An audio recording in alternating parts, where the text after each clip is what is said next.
절망과 낙심의 축복, 그런 제목입니다. 어떻게 절망과 낙심이 축복이 될 수 있을까? 앞에 단서가 필요하죠. 주님 안에서.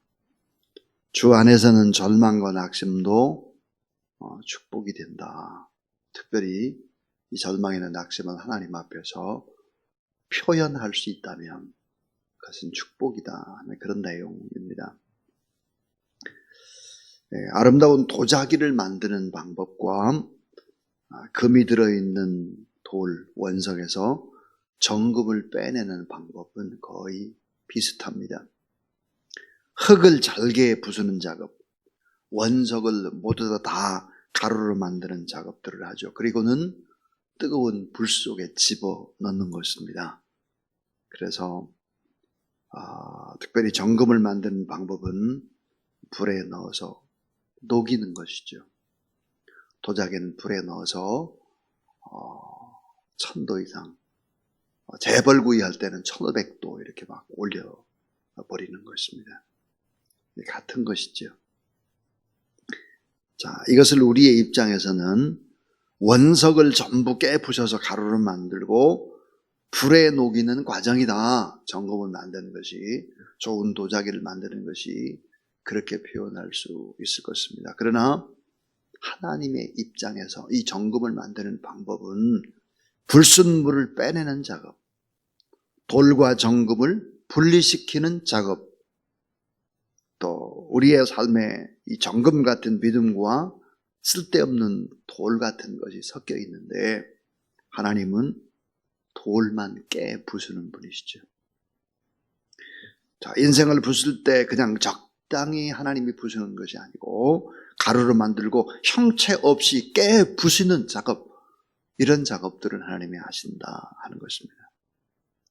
왜 그럴까요? 돌을 빼내기 위해서, 돌을 버리기 위해서, 정금을 만들기 위해서. 자, 위대한 이 고려 청자나 조선 백자나 분청사기를 만드는 방법도 동일합니다. 플라스틱 용기는 금방 만들 수 있죠. 스티로폼은 대량 생산이 가능합니다. 그러나 작품은 그렇게 만드는 것이 아니죠. 변하지 않는 정금 같은 신앙은 하루아침에 뚝딱 만들어지는 것이 결코 아니기 때문입니다. 오늘 본문은 원망이나 불평이 없이 잘 그동안에 욥기 1장이나 2장에 보면 잘 참아오고 견뎌오던 욥이 3장이 들면서 자기가 태어난 날을 저주합니다. 그리고 나쁜 부정적인 얘기를 계속 쏟아넣는데 그 쏟아넣는 것들이 참 엄청납니다.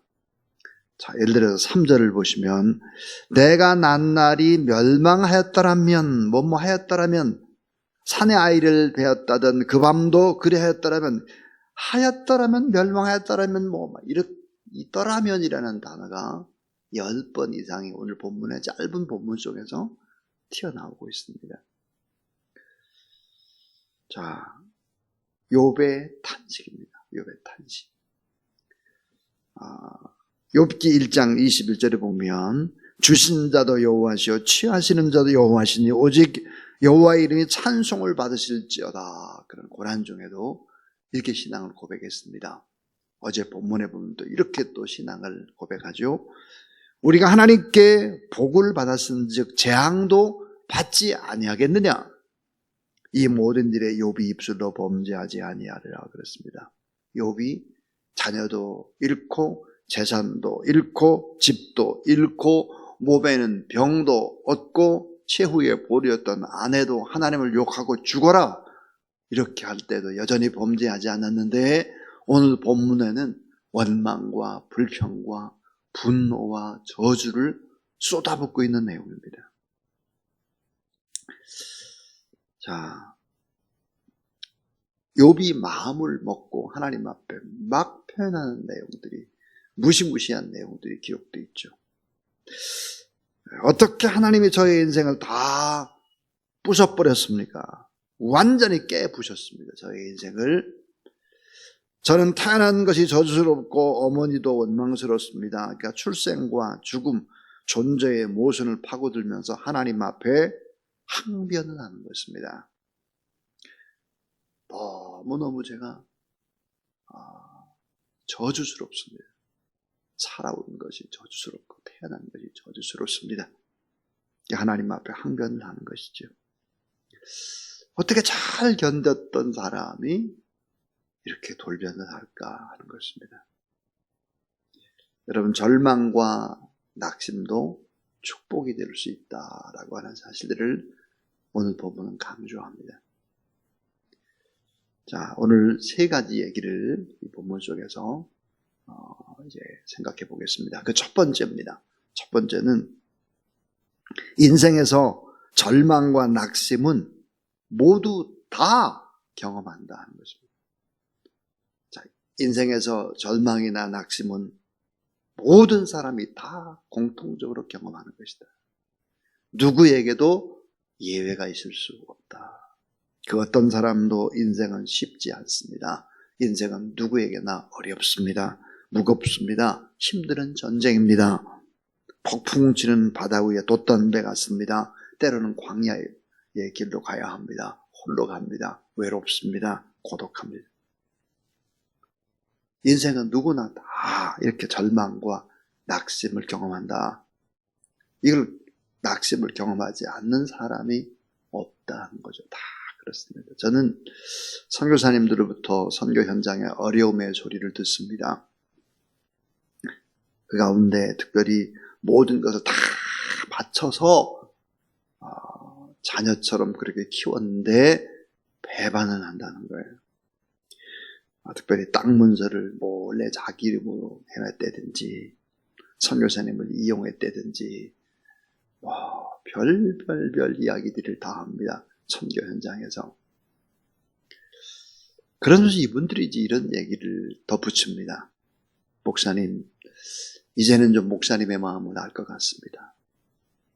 예전에 선교사로 가기 전에 제가 속 썩인 것도 보니까 거의 비슷하게 목사님의 속을 썩였습니다. 참 누구나 다 경험하는 일입니다. 목회를 해보면 경험하고 또 교회를 섬겨보면 다 경험하는 것이죠. 늦게 경험하는 것이죠. 인생은 누구나 다 초행길이죠. 복음을 전가한다는 일은 다 그렇게 어려운 일입니다. 자, 우리가 하나님의 대행자죠. 하나님의 나라의 대사로 하나님이 쓰려고 합니다. 그렇기 때문에 고난의 과정을 줄 수밖에 없는 것이죠. 우리를 시련의 한복판으로 몰아넣는 것입니다. 돌을 부숴야, 돌을 녹여야 정금이 만들어지기 때문이죠. 자, 두 번째입니다. 두 번째는 인생의 절망과 낙심을 인정하라 하는 것입니다. 인정해야 돼, 이거를. 인생의 절망과 낙심을 인정하지 않으면 안 돼요. 여러분, 인정을 못하면 어떻게 될까요? 분노하죠. 불만, 분노, 원망을 합니다. 그런데 이 불평이나 분노나 원망 이런 모든 것들은 다 나를 향하고 하나님을 향한다는 것을 알아야 합니다. 자, 여러분, 우리가 보통 손가락 이렇게 하잖아요. 손가락질을. 이렇게. 당신이 잘못이야, 이렇게. 근데 잘 생각해 보세요. 이 검지손가락은 이웃을 향하지만 이 엄지손가락은 하나님을 향하는 거예요. 나머지 세 개는 뭐예요? 나를 향하는 거예요. 그러니까 불평과 분노, 원망, 불만 이런 것들을 표현하게 되면 이것이 결국은 이웃에게 쏟아 놓는 것이 아니라 나에게 쏟아 놓는 것이 되고 결국은 계속해서 불평하고 분노하는 것은 우상 숭배와 같습니다. 그래서 이 엄지손가락은 뭐예요? 하나님을 향하는 거예요. 하나님. 이웃을 향해서 계속 원망하고 불평하고 그럽니다. 오늘 본문에 보니까 이웃을 향해서 원망, 불평이 막 쏟아져 나옵니다. 어머님을 원망하고 환경 요인을 원망하는 거죠. 근데 세 가지 손가락, 중지, 약지, 소지는 다 나를 향하는 것입니다. 자기의 출생을 부정하고 자학행위를 하고 인내심을 상실하고 터무니없는 말로 자기를 향해서 탄식을 쏟아놓습니다. 근데 이 엄지손가락은 하나님을 향하는 거예요. 결국은 하나님을 원망하는 것이 됩니다. 뭘까요? 지금 당하는 슬픔이나 절망을 정직하게 인정하지 않으면 범죄하는 거예요. 다 이웃을 향해서 원망하고 그러다가 하나님을 원망하게 되고 마지막은 모든 피해는 내가 당하게 되는 것이죠. 그러니까 절망과 낙심이 내게 왔구나, 이 사실을 정직하게 인정할 수 있어야 된다는 거예요. 이걸 자꾸 덮으려고만 하면 안 돼요. 이걸 쌓아놓기만 하면 터져버립니다. 쌓아놓으면 어떻게 될까요? 더 큰 절망에 빠지고 우울에 빠지고 결국은 악한 사단의 세력들, 원망과 분노로 이어지면서 결국은 악한 사단 세력이 죽음의 유혹으로 끌고 가는 것입니다. 자살을 하도록 하는 것이죠. 하나님 저주하고 죽으라고. 결국은 여러분, 자살을 하게 되면 평생 주변의 사람들을 불행의 나락으로 이끌어가는 것이 됩니다. 그래서 인생의 절망과 낙심을 솔직하게 인정하라는 것입니다. 여기서 끝나면 절대로 안 되고 마지막 세 번째가 중요하죠. 그 마지막 세 번째는 하나님 앞에서 정직하게 탄원하라입니다. 사람들 앞에서 정직하게 막 말하면 이게 분노가 되고 저주가 되고 원망이 되고 불평이 되는데요. 이것을 하나님 앞에 고백을 하면 뭐예요? 탄원의 기도가 되는 것입니다. 사람들에게 표현하면 이걸 받는 사람은 무서운 독이 되고 저주가 되고 무서운 총칼이 가슴에 박히는 것이 되죠. 이것은 가까운 사람에게 한으로 남을 수 있습니다. 나쁜 얘기를 막 자녀들에게 해보세요. 가슴에 한으로 남아요. 이걸 흘려들었던 사람이 불행스럽습니다. 그런데 이런 것을 하나님 앞에 표현하면 어떻게 되나? 기도가 돼요. 탄원의 기도가 됩니다. 여러분, 참 쌓이고 쌓인 여러 가지 일들이 많이 있는데 이 거룩한 전에 나와서 하나님 앞에 간절히 부르짖어서 내 마음에 있는 것을 표현을 해야 합니다. 천사의벽 기도를 통해서 여러분 기도문을 쭉 읽다가 그리고 난 다음에 하나님 앞에 여러분이 가지고 있는 여러 가지 문제를 떠올리는 부분들을 탄원해야 합니다. 탄원. 욥은 내면에 존재하는 고통과 시련의 한복판에서 초라하게 떨고 있는 자신의 모습을 하나님 앞에 고백하는 것입니다. 여러분, 고통을 이길 수 있는 유일한 길이 무엇일까요? 그것은 바로 하나님께 고백하는 탄원인 것입니다. 내 모습을 다 내놓는 것입니다. 사람에게 내놓으면 안 돼. 하나님 앞에 다 내놔야 돼. 토로해야 돼. 고통을 이기는 유일한 길, 내 마음을 하나님 앞에 고백하고 하나님 앞에 맡기게 되면 어떻게 될까요? 하나님 우리의 탄식의 길을 기울여 주시죠. 사탄은 극한 고통을 당할 때 죽음을 달콤한 것으로 유혹을 합니다.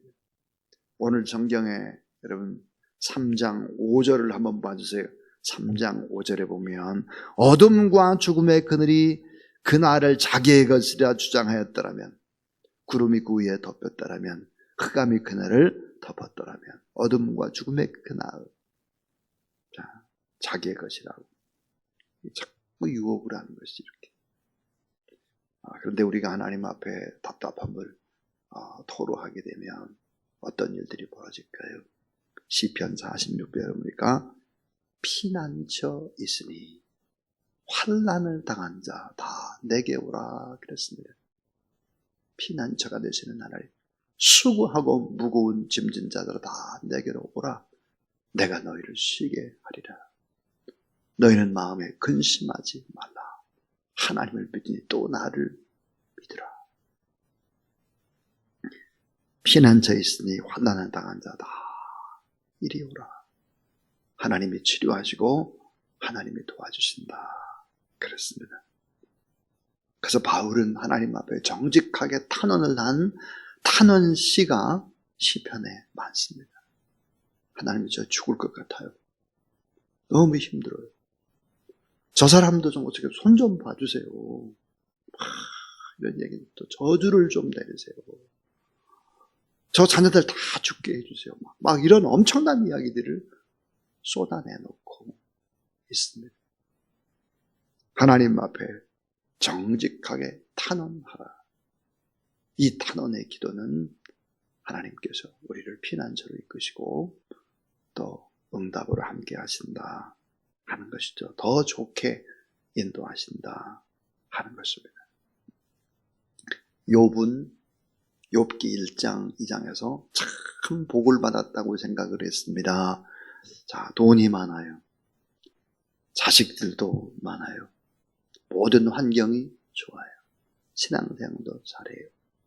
자, 너무너무 모든 완벽한 복을 받았다고 생각을 했는데 돈이나 자식이나 풍요로운 환경, 이것이 진정한 복이 아니었다라고 하는 것을 깨닫습니다.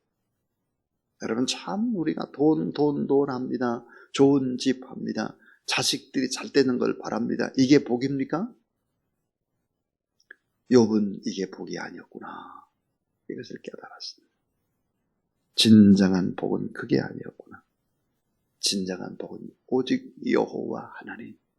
그분이 나의 복이고 나의 분깃이고 나의 진정한 기업이, 나의 진정한 상급이 여호와 하나님이구나. 여호와 하나님을 가까이 함이 복이라 그랬어요.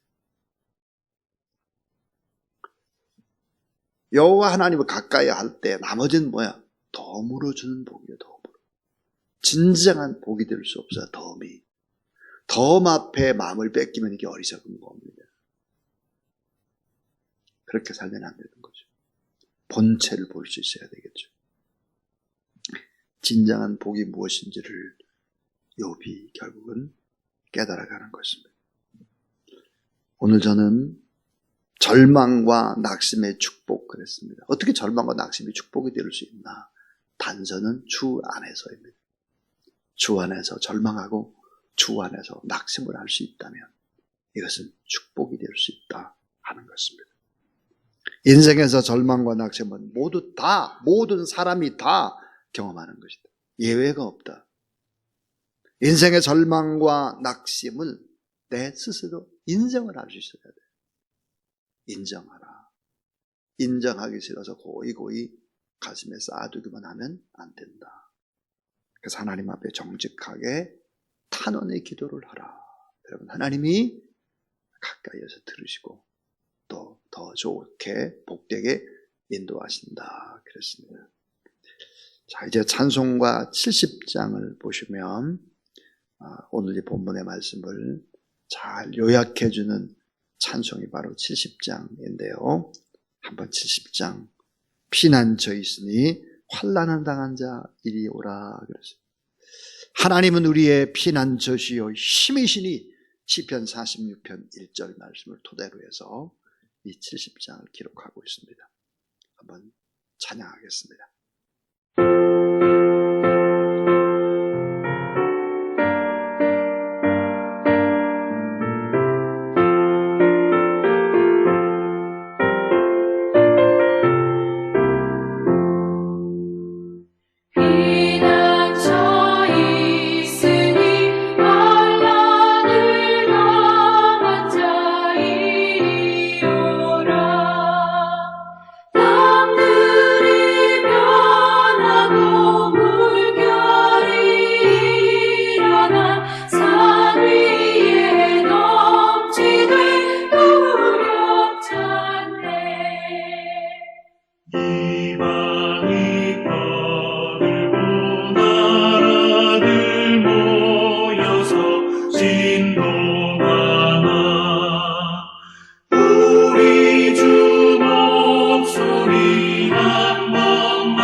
보호자 되시는 주 하나님.